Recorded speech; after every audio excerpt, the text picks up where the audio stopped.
Welcome friends. तो आज हम देखेंगे सी के ऑपरेटर के बारे में। सी में कितने प्रकार के ऑपरेटर होते हैं, ऑपरेटर किसे कहते हैं और ऑपरेटर हम यूज़ क्यों करते हैं। तो शुरुआत करेंगे अरिथमेटिक ऑपरेटर से।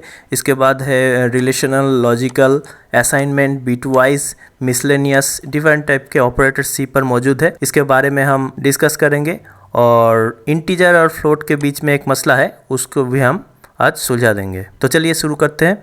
व्हाट इज़ ऑपरेटर इन सी, यानी कि सी में ऑपरेटर किसे कहते हैं। सी पर ऑपरेटर कहते हैं कुछ स्पेशल टाइप ऑफ सिंबल को, जो क्या करता है, कंपाइलर को इन्फॉर्म करता है क्या करने के लिए, कुछ स्पेशल लॉजिकल और मैथमेटिकल फंक्शन को परफॉर्म करने के लिए। इसे ही हम ऑपरेटर कहते हैं। अगर हम सिंपल भाषा में समझे तो सपोज़ किसी प्रोग्राम में हम एडिशन करना चाहते हैं, तो एडिशन में सपोज़ ए प्लस बी करना होगा हमें, और वैल्यू को सी वेरिएबल में स्टोर करना होगा। यानी कि ए वेरिएबल और बी वेरिएबल के अंदर जो वैल्यू होगा उनके अंदर एडिशन परफॉर्म करना है, और उसके बाद जो वैल्यू एडिशन के बाद जो रिजल्ट आएगा उसे सी पर स्टोर करना है। यहाँ पर तीनों वेरिएबल मौजूद हैं। तो पहले ए और बी वेरिएबल के अंदर सम होगा। तो ए और बी वेरिएबल क्या है, यहाँ पर ऑपरेंड है, क्योंकि इन दोनों वेरिएबल के ऊपर ऑपरेशन एग्जीक्यूट होगा। ऑपरेशन क्या है, यहाँ पर सम ऑपरेशन एग्जीक्यूट होगा। तो सम ऑपरेशन को एग्जीक्यूट करने के लिए कंपाइलर को बताना पड़ेगा कि हम दोनों वेरिएबल के अंदर सम ऑपरेशन परफॉर्म करना चाहते हैं, तो इसीलिए ऑपरेटर की ज़रूरत पड़ती है। ऑपरेटर क्या करता है, दोनों ऑपरेंड के बीच में जो ऑपरेशन परफॉर्म करेगा उसका इंफॉर्मेशन कंपाइलर को भेजेगा कि यहाँ पर ये मैथमेटिकल ऑपरेशन यानी कि सम करना होगा। सम एक मैथमेटिकल ऑपरेशन है, इसको एग्जीक्यूट करना पड़ेगा। ऐसे ही ऑपरेटर किसी भी प्रोग्राम पर काम करता है। टाइप्स ऑफ ऑपरेटर इन सी, यानी कि सी पर कितने प्रकार के ऑपरेटर पाए जाते हैं। सी पर बहुत सारे टाइप के ऑपरेटर पाए जाते हैं। Various types of operator available in C language. इससे क्या सुविधा मिलता है प्रोग्रामर को, programmer different types of operation को परफॉर्म कर सकता है। प्रोग्रामर के लिए डिफरेंट ऑपरेशन को एग्जीक्यूट करना बहुत इजी हो जाता है ऑपरेटर यूज़ करके। जैसे कि आप देख सकते हैं यहाँ पर अरिथमेटिक ऑपरेशन। अरिथमेटिक ऑपरेशन को एग्जीक्यूट करने के लिए प्रोग्रामर को अरिथमेटिक ऑपरेटर की ज़रूरत पड़ती है, जैसे कि एडिशन, सब्सट्रैक्शन, मल्टीप्लिकेशन, डिवीजन, ये सब अरिथमेटिक ऑपरेटर। Relational operator.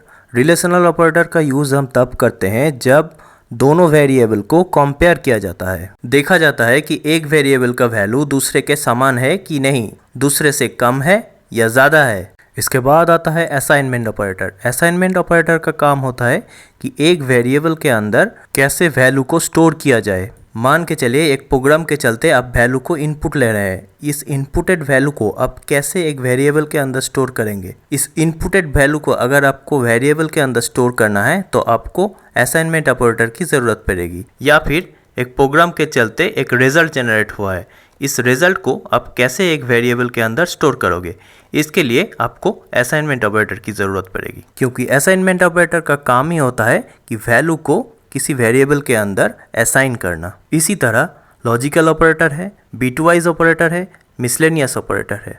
तो चलिए एक एक करके देख लेते हैं। तो शुरू करते हैं अरिथमेटिक ऑपरेटर से। अरिथमेटिक ऑपरेटर्स इन सी, यानी कि सी में अरिथमेटिक ऑपरेटर कैसे काम करता है। सी पर अरिथमेटिक ऑपरेटर डिफरेंट टाइप्स के मैथमेटिकल ऑपरेशन परफॉर्म करते हैं। कैसे, प्रोग्राम में यूज़ होता है subtraction, addition, division, multiplication, reminder of division जिसे हम मॉड्यूलस कहते हैं, डिक्रीमेंट ऑपरेटर, इंक्रीमेंट ऑपरेटर।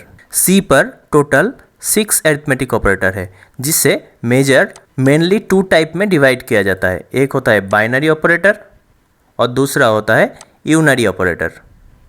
तो चलिए देख लेते हैं किसे कहते हैं बाइनरी ऑपरेटर और किसे कहते हैं यूनरी ऑपरेटर। सी पर अरिथमेटिक ऑपरेटर 2 टाइप के होते हैं। एक होता है बाइनरी ऑपरेटर, दूसरा होता है यूनरी ऑपरेटर।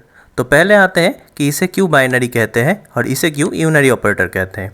क्योंकि बाइनरी ऑपरेटर जो होता है वो 2 वैल्यू के ऊपर काम करता है।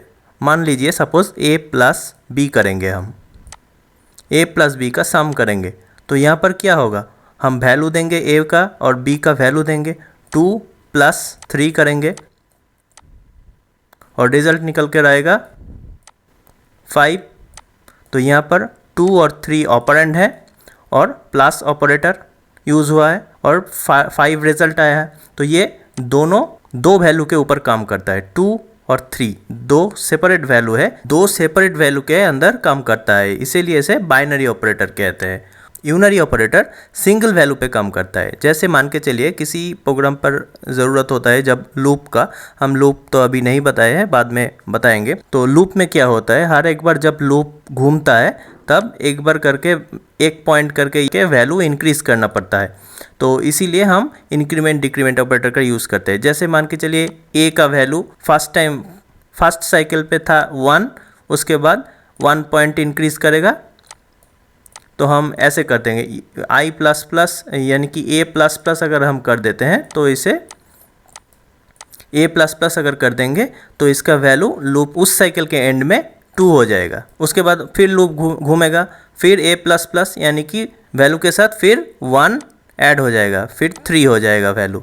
इसी तरह हर एक साइकिल पर एक एक करके वैल्यू इंक्रीज होता जाएगा ए वेरिएबल का, इसीलिए इसे इंक्रीमेंट ऑपरेटर कहते हैं। और हर एक साइकिल में अगर वैल्यू घटता गया तो इसे डिक्रीमेंट ऑपरेटर कहते हैं। और इन दोनों ऑपरेटर को सी पर यूनरी ऑपरेटर कहते हैं। तो चलिए ऑपरेटर के एग्जांपल लाइव दिखा देते हैं। तो चलिए पहले सेव कर लेते हैं, new source file include int main, save कर लेते हैं पहले file save as operators dot C, save. तो यहाँ पर इनपुट को डायरेक्ट डिक्लेयर कर देते हैं, स्कैनफ के थ्रू इनपुट नहीं लेते हैं, डायरेक्ट डिक्लेयर कर देते हैं। Int A 2, int B 3, int C is equal to A plus B, printf the sum of a plus b equals to %d, c। File save compile कर लेते हैं, फिर सक्सेस रन,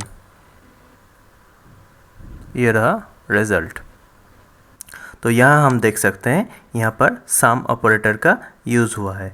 यहाँ पर इंट ए int B दोनों variable पर हमने 2 और 3 डेटा वैल्यू को सेव किया था, और यहाँ पर सम ऑपरेशन एग्जीक्यूशन हुआ और 2 + 3 होकर 5। यहाँ पर हम आउटपुट पर देख सकते हैं रिजल्ट दिखा रहा है 5। और यहाँ पर आप देख सकते हैं कि दोनों वेरिएबल के ऊपर ये ऑपरेटर काम किया, जिसे हम ऑपरेंड कहते हैं। यहाँ पर ए एक ऑपरेंड है और बी एक ऑपरेंड है, और उसके अंदर सम ऑपरेशन एग्जीक्यूट हुआ और वैल्यू सी पर स्टोर हुआ, जिसे हम आउटपुट स्क्रीन पर देख सकते हैं।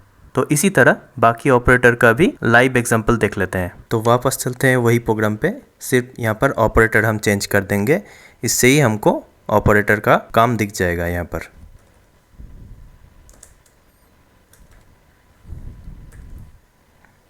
सब्सट्रैक्शन ऑपरेटर, यहाँ पर ए वेरिएबल का वैल्यू थोड़ा बढ़ा देते हैं, फर्स्ट वेरिएबल है यहाँ पर, इससे ही सब्सट्रैक्ट करेंगे, 9 कर देते हैं, और दूसरा का वैल्यू 3 रखते हैं।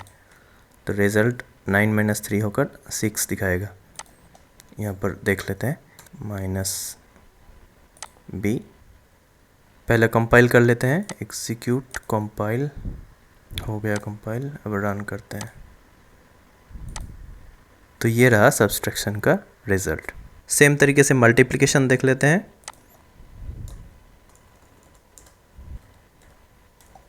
वैल्यू सेम ही रखते हैं, सिर्फ ऑपरेटर चेंज कर देते हैं। मल्टीप्लिकेशन ऑपरेटर लगा दिया यहाँ पर,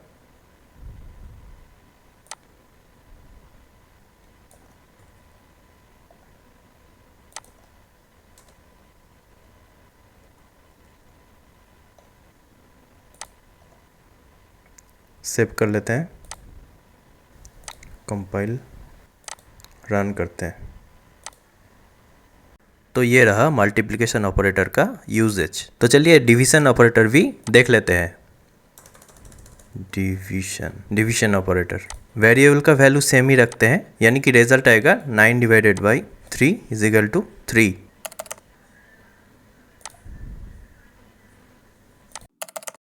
अब सेव करके कंपाइल करते हैं, फिर रन करते हैं।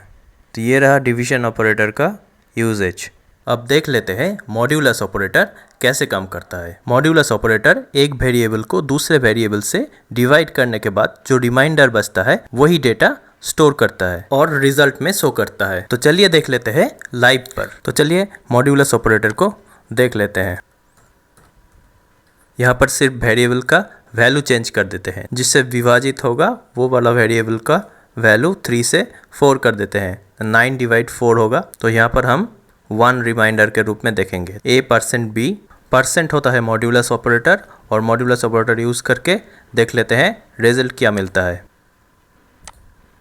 तो ये रहा रिजल्ट। अब इंक्रीमेंट और डिक्रीमेंट ऑपरेटर को एक साथ लाइव प्रोग्राम पर देख लेते हैं। तो यहाँ पर प्रोग्राम पे 2 वेरिएबल है a और b, और उसके रेस्पेक्टिवली यहाँ पर वैल्यू स्टोर किए गए हैं। a = 9, b = 4। अब पहले इन पर इंक्रीमेंट करेंगे, उसके बाद दोनों वेरिएबल पर डिक्रीमेंट करेंगे। पहले दोनों वेरिएबल पर ही इंक्रीमेंट करेंगे और उसके बाद दोनों वेरिएबल पर डिक्रीमेंट करेंगे।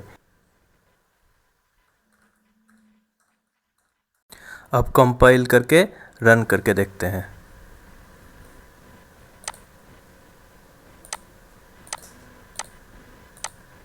तो यहाँ पर देखिए, पहले a इंटीजर का वैल्यू था 9 और b इंटीजर का वैल्यू था 4। उसके बाद a का वैल्यू इंक्रीमेंट हुआ, b का वैल्यू इंक्रीमेंट हुआ। तो आउटपुट स्क्रीन पर क्या दिखा रहा है कि वैल्यू इंक्रीमेंट होकर a का वैल्यू हुआ 10 और b का वैल्यू हुआ 5। उसके बाद डिक्रीमेंट ऑपरेटर का यूज़ करके यहाँ पर हमने डिक्रीमेंट ऑपरेटर का यूज़ किया और फिर से वैल्यू एक एक करके दोनों वेरिएबल से घट गया, और a का वेरिएबल फिर से 9 हो गया और b वेरिएबल का वैल्यू फिर से 4 हो गया। इसी तरह इंक्रीमेंट और डिक्रीमेंट ऑपरेटर काम करता है। अब ऑपरेटर से थोड़ा हट के देख लेते हैं इंटीजर और फ्लोट वेरिएबल का यूज़ हम क्यों करते हैं प्रोग्राम पर। एक्चुअली इन दोनों वेरिएबल में डेटा स्टोर करने में डिफरेंस क्या है। तो डायरेक्ट प्रोग्राम पर चलते हैं। इंटीजर एंड फ्लोट वेरिएबल, यहाँ पर 2 वेरिएबल है, इंट a = 9, इंट b = 4। अब और एक वेरिएबल लेते हैं इंट c। तो यहाँ पर 3 वेरिएबल लिए हैं हमने। a वेरिएबल का वैल्यू रखे हैं 9, b वेरिएबल का वैल्यू करते हैं 2, और c वेरिएबल पे 9 को 2 से डिवाइड कर देते हैं। a वेरिएबल को b वेरिएबल से डिवाइड कर देते हैं और देखते हैं कि c वेरिएबल पे क्या वैल्यू स्टोर होता है। Okay, printf the value saved in variable c %d, c। यहाँ पर c वेरिएबल का डेटा टाइप इंटीजर है, इसीलिए हमने यहाँ पर %d लिखा। c = 4, मगर एक्चुअल रिजल्ट क्या होना चाहिए यहाँ पर? एक्चुअल रिजल्ट यहाँ पर होना चाहिए 4.5, मगर हमने यहाँ पर c वेरिएबल का डेटा टाइप लिया है इंट, यानी कि इंटीजर, इसीलिए यहाँ पर सिर्फ इंटीजर वैल्यू सेव हुआ। यहाँ पर 9 को अगर 2 से डिवाइड करते हैं तो 4.5 आता है, मगर यहाँ पर सिर्फ 4 यानी कि इंटीजर जो पार्ट है वही सेव हुआ, 0.5 नहीं सेव हुआ। इसीलिए हमें फ्लोट वेरिएबल की ज़रूरत पड़ती है। अब देखते हैं c वेरिएबल को फ्लोट लेने से रिजल्ट में क्या फ़र्क आता है। फ्लोट c a/b, यहाँ पर डेटा टाइप को हमने चेंज किया, इसीलिए हमें यहाँ पर printf फंक्शन में भी हमारा जो फॉर्मेट स्पेसिफायर है %d, इसको चेंज करके %f करना होगा। %f फ्लोट वेरिएबल के लिए, %d इंटीजर वेरिएबल के लिए। अब रन करके देखते हैं, फिर भी इसका वैल्यू 4 ही दिखा रहा है। आंसर अभी भी 4.0 ही आ रहा है, क्योंकि हमने जिस वेरिएबल को डिवाइड किया 2 से, यानी कि a वेरिएबल को b वेरिएबल से डिवाइड किया, तो a वेरिएबल का जो डेटा टाइप है वो इंटीजर टाइप है, और इंटीजर को इंटीजर से डिवाइड करने से कभी फ्लोट नहीं निकल कर आता। आपको फ्लोट वेरिएबल को अगर इंटीजर से डिवाइड किया जाए तो भी फ्लोट आ सकता है। अगर आप फ्लोट वेरिएबल को इंटीजर से डिवाइड करोगे तो ही आपको फ्लोट आएगा रिजल्ट पर, और अगर फ्लोट को फ्लोट से डिवाइड करोगे फिर भी फ्लोट आएगा, मगर इंटीजर को इंटीजर से अगर डिवाइड करोगे तो वैल्यू फ्लोट में नहीं आएगा। इसीलिए आपको वेरिएबल a को फ्लोट डिक्लेयर करना पड़ेगा। तो कर देते हैं, कर दिया। फ्लोट a = 9, इंटीजर b 2 यानी कि a वेरिएबल को b वेरिएबल से डिवाइड कर रहे हैं, यानी फ्लोट को इंटीजर से डिवाइड कर रहे हैं, तो इसका रिजल्ट फ्लोट में अब आएगा। देखते हैं, रन। अब देखिए, अब रिजल्ट देखिए 4.5। तो यही होता है प्रोग्राम के अंदर इंटीजर वेरिएबल या फ्लोट वेरिएबल लेने का डिफरेंसेस। बाद में हम लोग जब कॉम्प्लेक्स प्रोग्रामिंग करेंगे तब ये चीज़ और भी अच्छे से समझ आएगा। अब नेक्स्ट वीडियो में हम लोग लौटते हैं सी के बाकी ऑपरेटर्स के साथ।